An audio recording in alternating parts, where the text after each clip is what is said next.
Po duke gjykuar nga rezultatet e deri tanishme, ndoshta s'kemi akoma rezultatet e diasporës, nuk ka ndonjë surprizë të madhe, përkundrazi, surpriza e këtyre zgjedhjeve ishte mungesa e surprizës.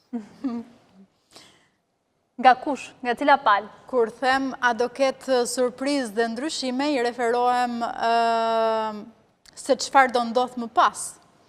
Jo, a i fitoi zoti Rama apo jo këto zgjedhje? Në ç'kuptim? Në kuptimin e faktit që edhe të ftuarit e tjerë që kemi patur në studio kanë analizuar se deri ku mund të shkojë zoti Rama me këtë fitore, me këto mandate që ka deri në këto momente. Mund të shkojë deri në ndryshimin e kushtetutës?